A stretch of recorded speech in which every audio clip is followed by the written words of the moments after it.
la Echilibru, sunt gazda dumneavoastră, psiholog Elena Harbour, iar astăzi vorbim despre disonanța cognitivă.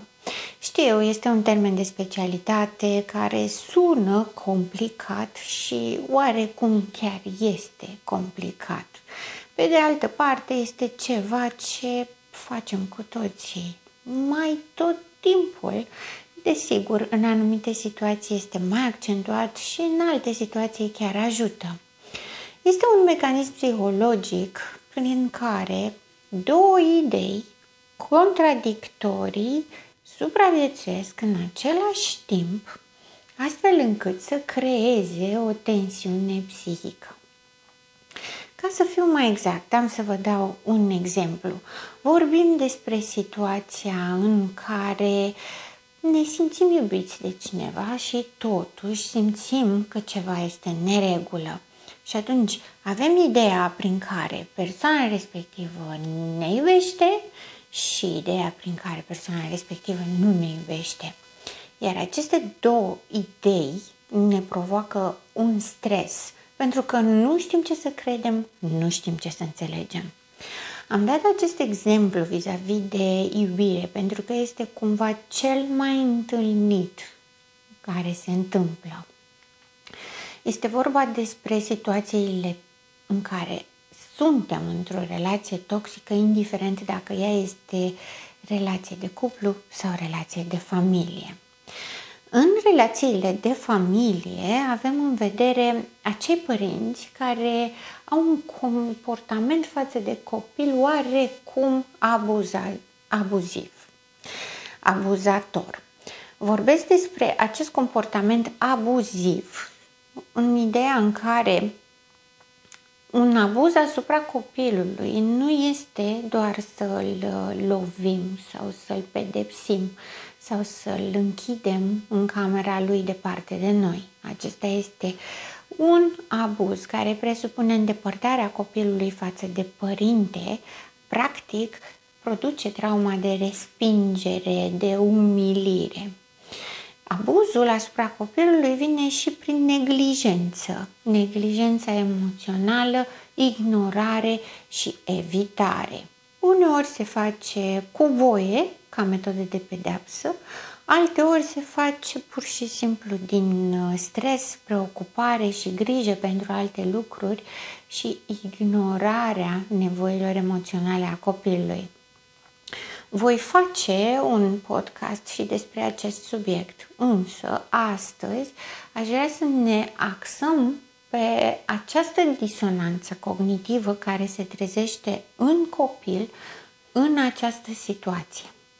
Copilul, atunci când primește mesaje contradictorii de la părinte, nu mai știe ce să creadă. Pe de o parte, există posibilitatea, chiar în mod fizic, părintele să-i spună te iubesc, dar atunci când copilul are nevoie de alinare, de suport, de înțelegere, de susținere, părintele să nu le ofere și să spună trebuia să știi deja sau lucrurile care pe tine te fac să te simți într-un anume fel, pe mine mă irită și vreau să nu le mai faci.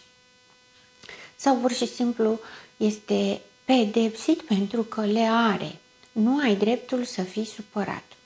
Și atunci, în situația aceasta, copilul nu are de ales, este captiv între ideea că părintele îl iubește și realitatea că părintele nu îi oferă iubire sau poate chiar mai mult îi face rău pedepsindu-l pentru ceva ce este în mod normal firesc și natural, pentru ceea ce trăiește realmente. Este cumva cea mai obișnuită situație, tocmai de aceea am și dat-o drept exemplu, pentru că deseori părinții au tendința să lase deoparte și să ignore nevoile copilului pentru alte lucruri mai importante sau mai presante. Această disonanță cognitivă creată din două idei contradictorii care există în același timp fac persoana, în exemplul dat mai devreme copilul, să fie într-o tensiune de a nu ști ce să înțeleagă, ce să creadă și ca atare ce să facă mai departe. Aceasta implică un blocaj psihoemoțional. Acest blocaj nu se manifestă printr-o împietrire sau printr-o înghețare, ci se manifestă prin însăși retragere. Retragere emoțională și nevoia de a analiza. Pentru că un copil nu are capacitatea, din cauza nedezvoltării suficiente a sistemului nervos și lipsă de informații la nivelul unei analize corecte, copilul găsește justificări ca să poată să-și mângâie nevoia de iubire și pentru că, în general, creierul este setat să elimine disconfortul, să elimine pericolul, un copil nu poate accepta că părintele său îi face rău și ca atare găsește o justificare pe care de cele mai multe ori o oferă chiar părintele. O justificare parțial adevărată, dar care nu substituie răul și disonanța cognitivă care se trezește în copil prin comportamentul în sine. Mama sau tata au treabă, nu pot să-ți acorde atenție acum. Copilul primește această justificare și o atribuie ca un fapt, ca o realitate. Chiar dacă este reală această justificare, pe termen lung, copilul învață să găsească o justificare la orice rău care îi se produce. Adică, această disonanță cognitivă, această tensiune care se creează între ceea ce mă gândesc că ar trebui să fie sau ceea ce mi-aș dori să am și ceea ce se întâmplă în realitate, creează mecanismul de a găsi justificări și explicații la lucruri rele, de a găsi scuze pentru abuz. De asemenea, justifică la nivel de adult al acestui copil care a trăit această disonanță cognitivă să existe într-o relație toxică, pentru că are tot sensul din lume. Așa a fost tratat când era copil, așa se așteaptă să fie tratat în continuare. Disonanța cognitivă și mecanismele care o compensează vor ajunge să creeze o familiaritate față de un partener abuziv, pentru că aceasta este normalitatea și atunci îl va face pe partenerul abuziv să fie prima opțiune pentru acest copil care a avut disonanță cognitivă în copilărie și de asemenea îl va face să fie de dorit față de alți parteneri posibil sănătoși. Disonanța cognitivă nu se manifestă doar în partea aceasta de relație, ci se manifestă și atunci când ne confruntăm fricile. Îmi e frică de un examen, dar trebuie să-l dau. Și atunci ceea ce fac este să-mi schimb ideile. Pentru că nu am de ales, nu? Este cea mai bună scuză pe care o oferă disonanța cognitivă. Trebuie să fac un lucru care nu-mi place, sunt forțat de conjunctură și atunci ceea ce pot să fac este să mă gândesc altfel la acest lucru pe care trebuie să-l fac și nu-mi place. De exemplu, pot să mă gândesc că îmi este absolut necesar acel examen, pot să mă gândesc că până la urmă profesorul nu este chiar atât de rău sau pot să mă gândesc că rezultatul examenului o să mă ajute și ca atare trebuie să fac acest lucru. Este adevărat, este un exemplu cu care ne întâlnim toți. Mai toată lumea are emoții la examene și ar prefera să evite acele emoții. Doar că depinde foarte mult dacă această disonanță cognitivă este descărcată ca și tensiune printr-o minciună, o deformare a realității sau este tratată ca o normalitate. Dacă mă gândesc că este normal să am emoții și atunci fac ceva ca să pot să-mi gestionez emoțiile și dau examenul pentru că îmi doresc să dau examenul, să obțin o anumită diplomă sau o anumită competență, Asta este strategia normală și sănătoasă. Dacă mă gândesc că dau examenul numai pentru că trebuie să obțin o diplomă cu care mama sau tata să fie mulțumiți, atunci nu este în regulă, pentru că învățăm să ne mințim singuri. Până la urmă, acest mecanism al disonanței cognitive este baza la toți oamenii care se mint în situații diferite doar pentru a rezista situației respective. Este exact motivul pentru care foarte mulți oameni consideră că adevărul este prea dureros pentru a fi privit sau pentru a fi acceptat. Disonanța cognitivă apare atunci când nu pot să accept ceva din realitate. În exemplul pe care l-am dat vis-a-vis de copil, copilul nu poate accepta că părintele îi face rău. Într-o relație de cuplu, îmi doresc atât de mult iubirea încât nu pot accepta că partenerul îmi face rău și atunci îi găsesc scuze, îi găsesc justificări. Era obosit de la muncă, așa e el mai taciturn sau așa este ea mai rea de gură sau pur și simplu era prea stresată și tocmai de aceea mi-a făcut mie un rău, mi-a vorbit urât, m-a respins sau m-a umilit. Lucrul acesta se învață încercând noi pe noi să ne convingem de un adevăr care este mult mai acceptabil. Doar că acest adevăr nu e adevăr. Adică, practic, ajungem să ne mințim pe noi că ne place ceva sau ne dorim ceva numai ca să putem să facem față situației respective. Disonanța cognitivă întotdeauna apare într-o situație care este copleșitoare. O situație pe care nu o înțelegem și în care avem nevoie de sens. Cum sunt cele două idei contradictorii, amândouă sunt bazate pe realitate, doar că una este cea negativă, este bazată pe o realitate obiectivă, iar cea pozitivă este bazată mai mult pe dorințe. Am putea să spunem că este celebra contradicție între emoție și gândire. Mă gândesc că ar trebui să ies dintr-o relație pentru că văd că nu-mi face bine, pe de altă parte îmi doresc să rămân acolo pentru puținele momente bune. Un alt lucru pe care îl face cu disonanța cognitivă este să se agațe de mici lucruri bune care se întâmplă, chiar dacă foarte rar, dar ele totuși se întâmplă, care susțin acea dorință copilărească, naivă, ca lucrurile să fie bine.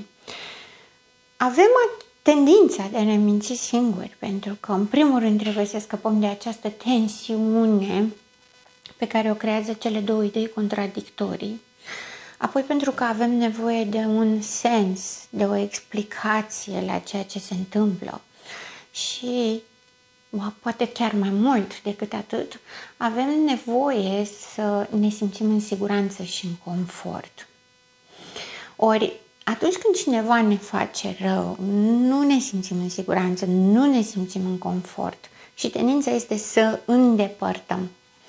Există mai multe mecanisme prin care facem această îndepărtare a unei dureri emoționale. Avem tendința ori să raționalizăm și să găsim justificări și tot felul de explicații prin care să ne convingem singuri că lucrurile nu sunt chiar așa de rele cum par a fi. Avem posibilitatea să schimbăm felul în care simțim față de asta. Adică, un exemplu și cel mai bun exemplu în situația aceasta este sindromul Stockholm, de care sunt convinsă că ați auzit. Și știți ce înseamnă atunci când, în situație de abuz, victima crede și se străduie să aibă sentimente pozitive față de abuzator ca să o ajute să parcurgă această etapă de imposibilitate de a ieși din relația abuzatoare sau toxică. Sindromul Stockholm se referă la situații de abuz fizic, de constrângere, de limitare, de practic a produce un abuz fizic și psihic, iar singura soluție care rămâne victimei, nu singura, pe de altă parte, în situația aceasta, de către victimă este percepută ca singura soluție să se îndrăgostească de abuzator pentru ca lucrurile să capete sens. Pentru că întotdeauna în cazul unui abuz sau unei privări de libertate, de drepturi, în care dreptul de a exista este pus sub semnul întrebării sau sub semnul pericolului, există tendința, primul lucru, să mă întreb de ce mi se întâmplă mie asta, ce am făcut eu, ce am făcut greșit, de ce merit eu asta. Și atunci, pentru că aceste întrebări nu au un răspuns, pentru că în realitate răspunsul nu ține de persoana victimă, nu victima este vinovată pentru abuzul care îi se aduce, pentru că acest răspuns nu este posibil să fie acceptat. Dacă eu nu sunt vinovat, de ce mi se întâmplă totuși? Singura soluție care pare viabilă, reală, în situația aceea de pericol și de abuz, este schimbarea emoțiilor. Este în numele iubirii. Îmi face rău pentru că mă iubește, îmi face rău pentru că mă dorește și nu știe cum să-și exprime aceste sentimente. Sunt convinsă că și această minciună ați auzit-o destul de des în relațiile abuzive, în care victima deseori își scuză și justifică abuzatorul, indiferent ce statut poartă el, prin iubire. Deseori și copiii fac acest lucru. Mă ceartă pentru că mă iubește, pentru că și părintele manifestă același tip de comportament față de copil. Te cert pentru că te iubesc, te pedepsesc pentru că te iubesc și îți vreau binele. Iar aceasta se învață și se perpetuează mai departe în toate relațiile semnificative, acolo unde ar trebui să existe iubire. Pe de altă parte, odată ce iubirea a fost contaminată, transformată și substituită de abuz, ea nu mai este vizibilă și persoana abuzată care a suferit această introducere de noțiune a iubirii în loc de abuz, ajunge să confunde iubirea cu abuzul și să creadă realmente, cu sinceritate, că abuzul înseamnă iubire. Tocmai de aceea, disonanța cognitivă întotdeauna există, doar că ajunge să fie ignorată și evitată. Însă toate semnele există. Chiar dacă din copilărie a fost introdusă această confuzie dintre iubire și abuz, asta nu înseamnă că la nivel de adult disonanța cognitivă nu va exista. Persoana, atâta timp cât este rațională, coerentă, conștientă, va ști, va simți că nu este în regulă, doar că va folosi acest mecanism de transformare a adevărului. Practic, ceea ce se întâmplă în această tensiune psihică dintre realitate și dorință, dintre lucrurile pe care le pot accepta și lucrurile pe care nu le pot accepta, ceea ce se întâmplă este să transform ceva.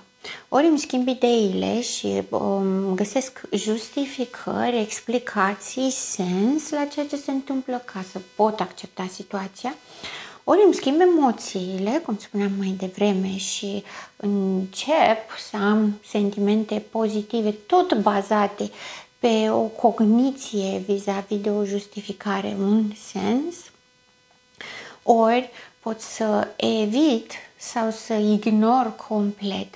Mă fac că nu văd lucrurile rele, mai mult de atât pot să și le uit complet, să le șterg, să mi le scot din memorie și să păstrez numai acele lucruri bune care validează cumva siguranța și confortul propriu. Disonanța cognitivă este o tensiune psihoemoțională. Include și gânduri, include și emoții. Include sentimentul că nu mă simt bine și ceva este clar în neregulă și include gândurile care nu sunt concordante. se întâmplă acest lucru în mai toate situațiile care includ contradicții. Este o diferență între disonanța cognitivă și confuzia decizională. Confuzia decizională presupune că nu mă pot hotărî între ce să aleg, ascult mintea sau ascult sufletul, însă disonanța cognitivă se referă la ambele. Sunt într-o contradicție, într-o opoziție permanentă care creează o tensiune foarte mare care mă obligă să iau o decizie privind a ceea ce fac. Iar ceea ce fac instinctual îmi voi dori să fie pe zonă de confort. Iar dacă realizarea și acceptarea adevărului mă pune în postura în care să-mi pierd confortul, instinctual tendința va fi să găsesc justificări, sens, evitare, orice îmi poate scădea tensiunea. Funcționează, dar doar pe moment. Este un mecanism de protecție, este un mecanism de apărare. Îl facem de mai multe ori într-o zi fără chiar să ne dăm seama de acest lucru. Nu este rău, pentru că de cele mai multe ori folosim schimbarea perspectivei asupra unei situații, dar o folosim ca să putem să obținem un rezultat mai bun și nu pentru a ne minți singuri. Problema apare atunci când distorsionăm realitatea, adevărul, când încercăm să ne mințim singuri pentru a ne duce într-o zonă care perpetuează abuzul, disconfortul și suferința.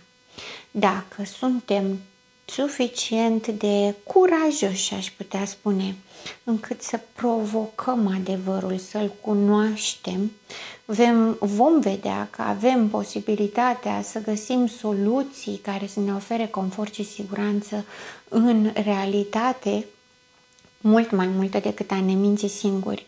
A ne minți singuri presupune să prelungim agonia, să prelungim tensiunea, nu este o soluție și conduce inevitabil către aceeași confruntare cu realitatea, doar că va fi mult mai dureroasă decât dacă îmi asum curajul de a vedea adevărul și realitatea așa cum sunt.